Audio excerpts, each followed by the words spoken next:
সবাইকে স্বাগতম আজকের লেকচারে। এখন যে অঙ্কটা নিয়ে আলোচনা করবো সেটা হচ্ছে যদি a plus thrice x whole to the power n এর বিস্তৃতিতে প্রথম তিনটি পদ যথাক্রমে b 21 by b 21 by 2 bx 189 by 4 bx square হয়, তাহলে আমাদের বলছে a b এবং n এর মান বের করার জন্য খুবই ইম্পর্টেন্ট একটা অঙ্ক তোমাদের জন্য। দেখো, এত এর বিস্তৃতিতে প্রথম তিনটা পদ, তাহলে প্রথম পদ ইকুয়ালস টু এটা, দ্বিতীয় পদ এটা, তৃতীয় পদ এটা, অর্থাৎ এখান থেকে আমরা যদি এটাকে বিস্তৃতি করি তাহলে আমরা এখান থেকে কি পাবো? সমাধান a plus thrice x whole to the power n। তাহলে এটাকে বিস্তৃতি করতে আমরা অলরেডি শিখে গেছি কিভাবে বিস্তৃতি করতে হয়। এখানে হবে কি, প্রথমটার পাওয়ার n, অর্থাৎ প্রথম পদের পাওয়ার সর্বোচ্চটা n প্লাস তারপরে কি আসবে nc1, একটা করে কমতে থাকবে, আর দ্বিতীয় পদের পাওয়ার এক এক করে বাড়তে থাকবে, অর্থাৎ এখানে আসবে a to the power n-1, আর দ্বিতীয় পদ হচ্ছে কত? থ্রাইস x, এটার পাওয়ার 1, তারপরে প্লাস হলো nc2, তারপরে হলো a to the power n-2 আর thrice x whole to the power 2, plus এভাবে চলতে থাকবে। অর্থাৎ এটাকে যদি আমরা বিস্তৃতি করি এভাবে চলতে থাকবে। তাহলে আমাদের যেহেতু প্রথম তিনটি পদের কথা বলা হলো এখানে, তাহলে আমাদের আর এখানে বিস্তৃতি করার কোনো দরকার নেই। তিনটা পদ আমরা পেয়ে গেছি, একটা দুইটা তিনটা। তাহলে শর্ত মতে a to the power n equals to কত? b, এটা আমরা এক নাম্বার দিয়ে রাখলাম। তারপরে nc1 a to the power n-1 thrice x equals to কত? দ্বিতীয় পদ 21 বাই 2 bx, এটা দুই নাম্বার। তারপরে তিন নাম্বার পদ কত? nc2 a to the power n-2, তারপরে হলো কত? Thrice x whole to the power 2 অর্থাৎ স্কয়ার, আর ইকুয়ালস টু কত? 189 বাই 4 bx স্কয়ার। এটা হলো তিন নাম্বার ইকুয়েশন। তো এখন এই তিনটা ইকুয়েশন থেকেই আমাদের অজানা রাশি কয়টা? তিনটা। তার মানে আমরা এই তিনটা ইকুয়েশন ব্যবহার করে আমরা a b n এর মান আমরা বের করব। তো এখানের মধ্যে দেখো, প্রথম ইকুয়েশন যেহেতু সরলভাবেই দেওয়া আছে, তাহলে আমরা দুই নাম্বার ইকুয়েশন থেকে স্টার্ট করি। দুই নাম্বার সমীকরণ থেকে পাই 2 নং হতে পাই, তাহলে এখানে আমরা পাচ্ছি কি? দেখো nc1 a to the power n-1, তাহলে nc1 মানে কত? n, তারপরে a to the power n into, এখান থেকে আমরা কি বলতে পারি? -1 আছে, তার মানে কি? Divided by a to the power n divided by a। তাহলে এটা আমরা যদি লিখি a to the power n by a, হ্যাঁ, এটা নিচে কি 1 আছে, 1 উপরে উঠালে -1, অর্থাৎ মাইনাসের জন্য ডিভিশন হয়, এটা তো আমরা জানি। আর এখানে হচ্ছে কত? থ্রাইস x ইকুয়ালস টু, এখানে আছে 21 বাই 2 আর bx। এখন দেখো a to the power n equals to কত? a to the power n equals to কত? b, এক নং হতে। তাহলে আমরা যদি এখানে বসাই বা, তাহলে এখানে আমরা পাচ্ছি n b, এটার জায়গায় b বসালাম, তারপরে 3 দিয়ে x কাটা যাবে, 3 দিয়ে কাটলে এখানের মধ্যে, আচ্ছা নিচে হচ্ছে a ইকুয়ালস টু, এখানে দেখো 3 দিয়ে কাটলে এখানে আমরা পাচ্ছি কত? 7, হ্যাঁ, আর x চলে যাবে, তাহলে থাকতেছে কি? b, আর নিচে হচ্ছে কত? 2, হ্যাঁ। তারপরে এখান থেকে এখন b ও চলে যায়, বা তাহলে b চলে গেলে এখানে আমরা পাচ্ছি কত? n by a equals to 7 by 2, বা এখান থেকে এখন দেখো n এর মান যদি আমরা বের করি, n ইকুয়ালস টু কত? 7 বাই 2a, এটা আমরা 4 নাম্বার দিয়ে রাখলাম। এরপরে 3 নং হতে পাই, 3 নং হতে পাই, এখান থেকে কি পাবো আমরা? nc2 মানে কত? নিচে হবে 1 ইনটু 2 অর্থাৎ 2, আর এখানে n ইনটু n-1, ওই যে nc2, তাহলে নিচে 1 ইনটু 2, আর উপরে কি? উপরে পদ থেকে n থেকে কি এক এক করে কমতে থাকবে, আর এখানে a to the power n, আর যেহেতু -2 আছে তাহলে নিচে হবে কি? a স্কয়ার, তারপরে এখানে স্কয়ার করলে কত? 9x স্কয়ার ইকুয়ালস টু, আর এখানে আছে কত? 189 by 4, bx square right side. এখন দেখো আমরা দেখি কাটাকাটি করা যায় কিনা কতটুকু। x স্কয়ার কাটা যাবে, 9 দিয়ে কাটলে এখানে আসবে। আচ্ছা এখানে আমি লিখছি n into n minus 1, এখানে এটা হলো কত b, a to the power n হলো b, তারপরে এখানে আছে কত 2 দিয়ে যদি আমরা কাটি ইকুয়ালস টু নিচে a স্কয়ার, দেখো 9 দিয়ে কাটলে এখানে কত 21, x স্কয়ার চলে যাবে, তারপরে এখানে একটা b থাকবে, আর 2 দিয়ে এটাকে কাটলে হচ্ছে 2 এটা। এবার দেখো b চলে যাবে, তাহলে b চলে গেলে আমরা পাচ্ছি কি, বা আবার n এর মানটা আমরা একবারে বসাই দিতে পারি। n এর মান কত 7a/2, 7a/2, তাহলে এখানে হচ্ছে 7a/2 ইনটু 7a/2 মাইনাস 1, আর b চলে যাবে নিচে স্কয়ার, আর এদিকে থাকতেছে কি তাহলে 21/2, বা ক্যালকুলেশনটা একটু মনোযোগ দিয়ে করতে হবে তোমাকে। তাহলে এখানে যদি গুণ করি আমরা তাহলে কি পাচ্ছি দেখো 49a square by 4 minus 7a/2, আর নিচে হচ্ছে a স্কয়ার ইকুয়ালস টু 21/2, বা লসাগু যদি আমরা করি, লসাগু করলে আমরা পাচ্ছি কত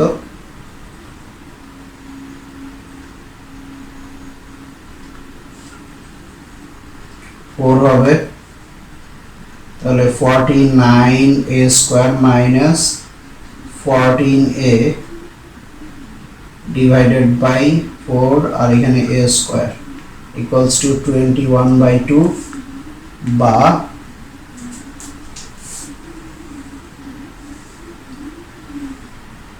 তারপরে এখান থেকে আমরা পাবো কি a স্কয়ার নিচে আসবে, 4 নিচে আসবে, অর্থাৎ বা 49a square minus 14a by 4 a square equals to 21/2। এখন যদি আমরা কোনাকুনি গুণ করি, আচ্ছা এখানে আরো 2 কাটা যায়, তাহলে 2 কাটলে আমরা পাচ্ছি হচ্ছে 49a স্কয়ার মাইনাস 14a, তারপরে হচ্ছে 2a স্কয়ার ইকুয়ালস টু 21, বা 49a square minus 14a equals to 42a square, বা এটা এই পাশে আসলে 7a square minus 14a equals to 0, বা 7a কমন নিলে a মাইনাস 2 ইকুয়ালস টু 0।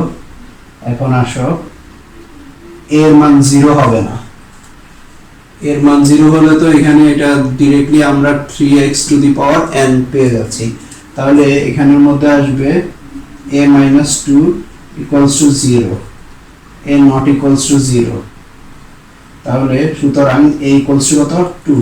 তাহলে দেখো আমরা a এর মান পেয়ে গেলাম, a এর মান হলো কত 2। তাহলে এখন a এর মান যদি আমরা এখানে বসাই তাহলে আমরা কি n এর মান পেয়ে যাচ্ছি 4 হতে পাই n equals to 7/2 into 2 equals to কত 7। তাহলে দেখো a এর মানও পেয়ে গেলাম, n এর মানও পেয়ে গেলাম, তাহলে আমাদের দরকার কি আর b এর মান। এখন এক মিনিট দেখাও a এর মান, দেখো a এর মান এবং n এর মান যদি আমরা বসাই তাহলে আমরা ইজিলি b এর মান পেয়ে যাচ্ছি। তাহলে এখন 1 হতে পাই,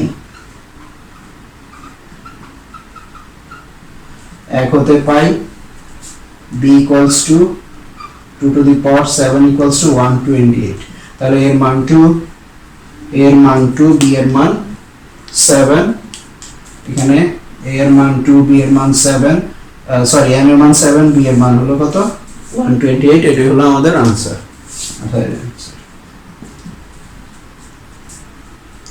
এখন যেটা করব সেটা হচ্ছে প্রশ্নটা খেয়াল করো, p ও q যোগবোধক পূর্ণ সংখ্যা হবে। আমাদের বলছে কি 1 + x whole to the power p into 1 + 1/x whole to the power q এর বিস্তৃতিতে x বর্জিত পদটা নির্ণয় করার জন্য। অর্থাৎ অঙ্কটা ইম্পর্টেন্ট একটা অঙ্ক, এটা নিয়ে আলোচনা করা। তো এখানে দেখো আমাদের বলা হলো টার্মটা দেওয়া আছে একটু দুইটা টার্মের গুণফল আকারে, আর আমাদের বলছে কি এক্স বর্জিত পদটা নির্ণয় করার জন্য। তাহলে এখানে যদি আমরা একটু কাজ করি, দেখো কি পাচ্ছি, প্রদত্ত রাশি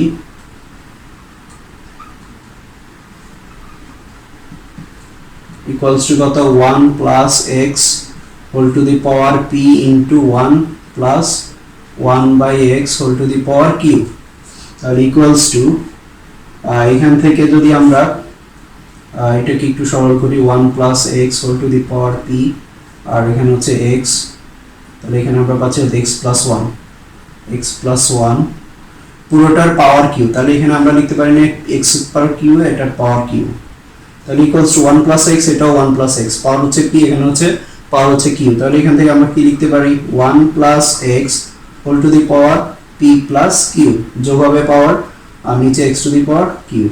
এখন এই রাশিটার দিকে যদি খেয়াল করো, এই রাশিটার মধ্যে আমাদের বলছে কি x বর্জিত পদ বের করার জন্য, আমাদের বলা হলো x বর্জিত। এখন এই রাশিটা দেখো উপরেরটা হলো আমরা বিস্তৃতি করলে যে পদটা পাবো সেটাকে x to the power q দিয়ে ভাগ করলে পদটা x বর্জিত হতে হবে। অর্থাৎ আমরা যদি 1 plus x whole to the power p plus q এটাকে যদি আমরা বিস্তৃতি করি, তাহলে যেই পদটাতে x to the power q আছে সেই পদটাকে x বর্জিত হবে না। কেন?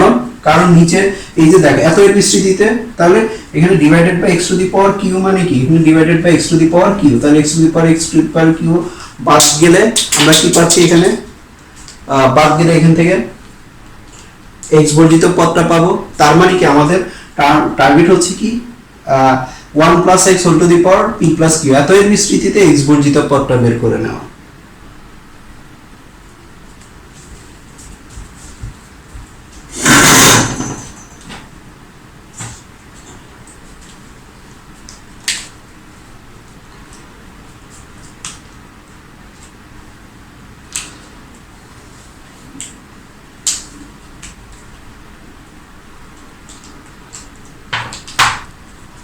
আচ্ছা, তাহলে এখন দেখো এখানে আমাদের টার্গেট কি, টার্গেট হচ্ছে কি এত এর বিস্তৃতিতে x to the power q এর সহগটা বের করে নিতে হবে।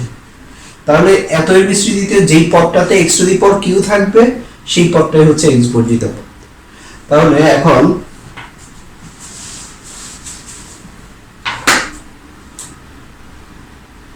আমরা এখানে কথাগুলো আমরা একটু লিখে দিব যে 1 plus x whole to the power p plus q এর বিস্তৃতিতে x to the power q এর কিউ যুক্ত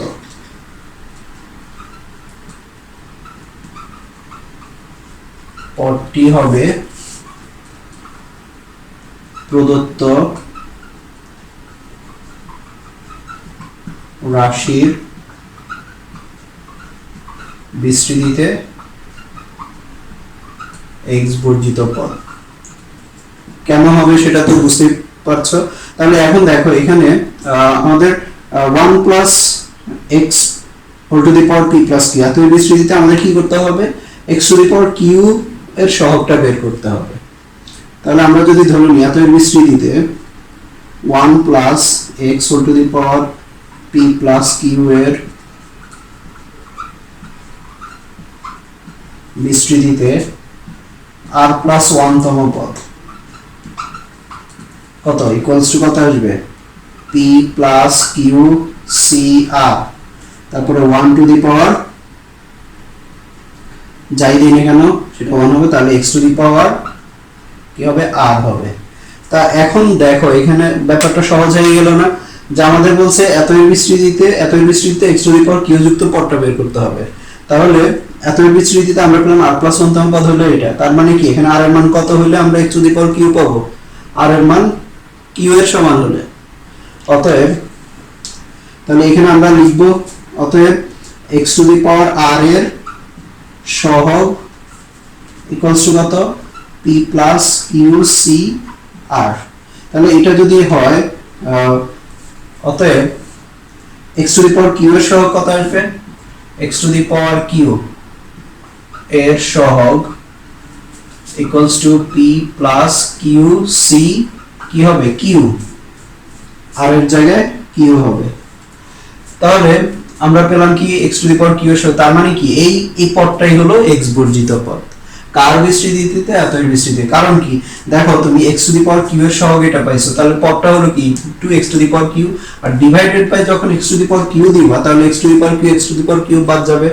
তাহলে এটাকে যদি আমরা একটু সাজিয়ে লিখি NCR অর্থাৎ p plus q factorial p plus q minus q অর্থাৎ n minus r factorial into r factorial অর্থাৎ q factorial equals to p plus q factorial q বাদ গেলে এখানে p ফ্যাক্টোরিয়াল q ফ্যাক্টোরিয়াল। তাহলে এটাই হলো आंसर আমাদের, অর্থাৎ এটাই হলো x বর্জিত পদ। এখন আমি যে অঙ্কটা নিয়ে আলোচনা করব সেটা হচ্ছে দেখাও যে x - 1/x whole to the power twice n এত বিস্তৃতিতে মধ্যপদটি আমাদেরকে দেখাতে হবে এত। অর্থাৎ এই অঙ্কটাও খুবই ইম্পর্টেন্ট অঙ্ক। তাহলে এখন এখানে দেখো এই যে মধ্যপদ বের করতে হবে, পাওয়ার কত টুয়াইস n কি একটা কি ধরনের সংখ্যা? জোড় সংখ্যা। আর জোড় সংখ্যা হলে তোমার মধ্যপদ কয়টা থাকবে? মধ্যপদ থাকবে একটা। কিভাবে মনে রাখবো? ওই যে x + y whole to the power 2 অর্থাৎ x + y whole square. x + y whole square কে যদি আমরা ভাঙি তাহলে আমরা কি পাচ্ছি? x square + 2xy + y square. তাহলে এখানে পদ হলো তিনটা, মধ্যপদ কয়টা? একটা। তাহলে এটা এখানে কি পাচ্ছি আমরা যে প্রদত্ত রাশি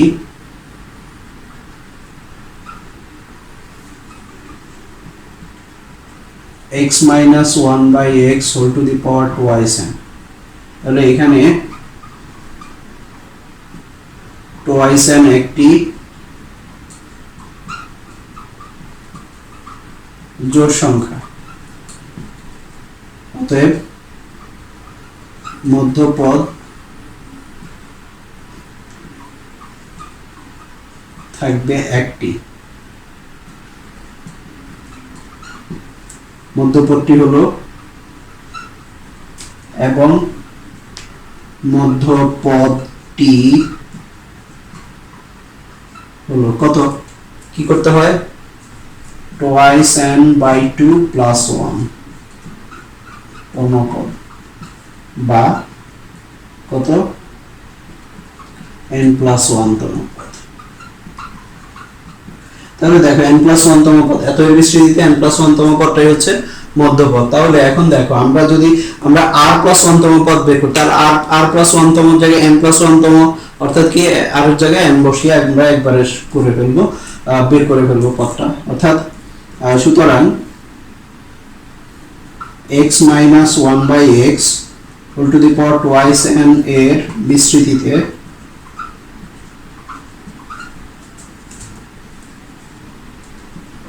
n + 1 তম পদ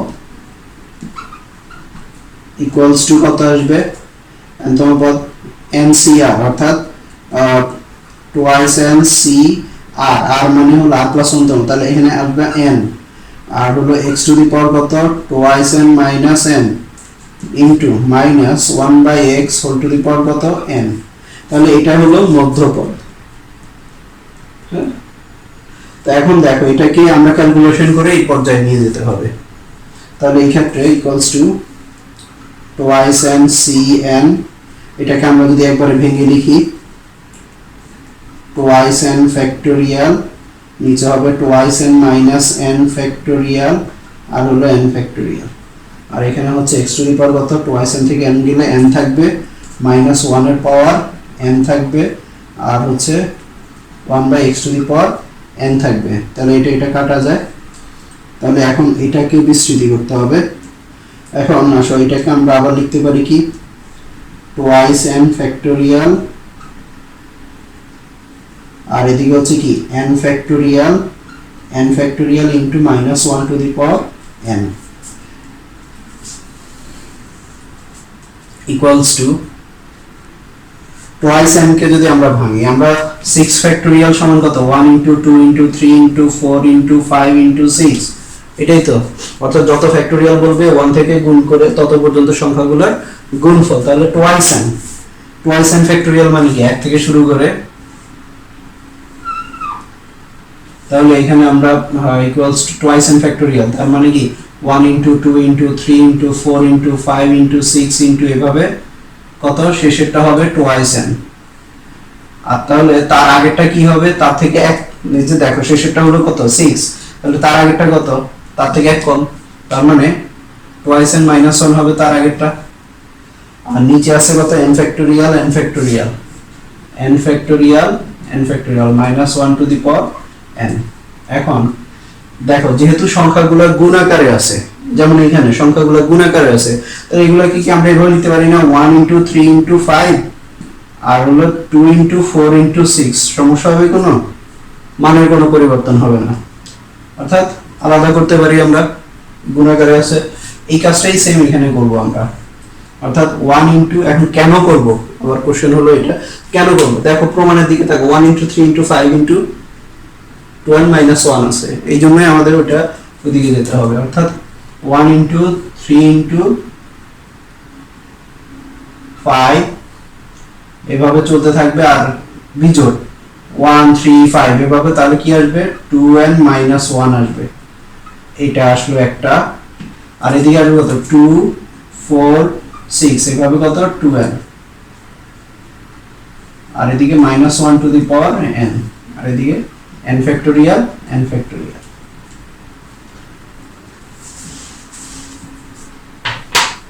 ইকুয়ালস টু, এখন এই 1 এটা নিয়ে তো কোনো কাজ নাই, এটা একদম শেষ পর্যন্ত থাকবে 1 ইনটু 3 ইনটু 5 2n মাইনাস 1, ওকে।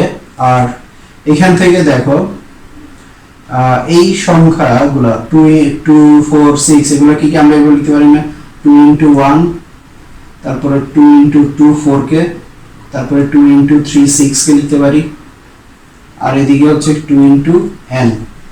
তাহলে দেখো এখানে minus 1 two the power n, আর এদিকে n ফ্যাক্টোরিয়াল n ফ্যাক্টোরিয়াল। এখন এখানে দেখো এই যে 2 into 1 2 into 2 2 into 3 2 into n, তাহলে এখানে এরকম 2 কয়টা আছে গুণাকারে, কতগুলো আছে, একটা দুইটা তিনটা এভাবে কত n সংখ্যক। তাহলে n সংখ্যক 2 যদি আমরা গুণ করি তাহলে কি আসবে 2 টু দি পাওয়ার n আসবে, ইকুয়ালস টু 1 3 5 2n মাইনাস 1, আর এদিকে আসবে কত 2 টু দি পাওয়ার n। আর তাহলে থাকতেছে এখানে 1 2 3 1 2 3 এইভাবে n থাকবে minus 1 two the power n, আর এদিকে n ফ্যাক্টোরিয়াল ইকুয়ালস টু, এখন 1 3 5 2n মাইনাস 1। এখন দেখো এটার পাওয়ার n এটার পাওয়ার n, তাহলে এখানে এটা আর এটা গুণ করা যায় না, তাহলে এখান থেকে কি লিখবো আমরা minus 2 1 into minus 2 into minus 1, তাহলে কি হবে minus 2 two the power n, এটা আর এটা, আর এখানে 1 2 3 এভাবে গুণ করে n পর্যন্ত আছে, তার মানে কি এটাকে লিখা যায় কত n ফ্যাক্টোরিয়াল, আর এখানে আছে n ফ্যাক্টোরিয়াল।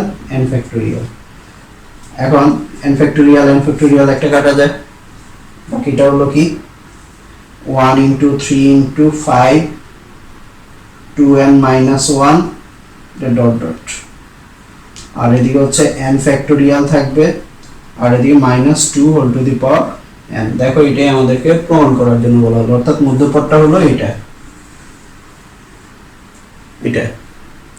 আজকে আমি 3টা অঙ্ক করলাম, 3টা অঙ্কই খুবই ইম্পর্টেন্ট, প্লাস হচ্ছে এই ধরনের অঙ্কগুলো তোমরা প্রথম 3টা পদ এই ধরনের অঙ্ক আছে আরো দেখবো বইয়ে, তো এই অঙ্কগুলো তোমরা নিজেরা প্র্যাকটিস করবে। ওকে, আল্লাহ হাফেজ।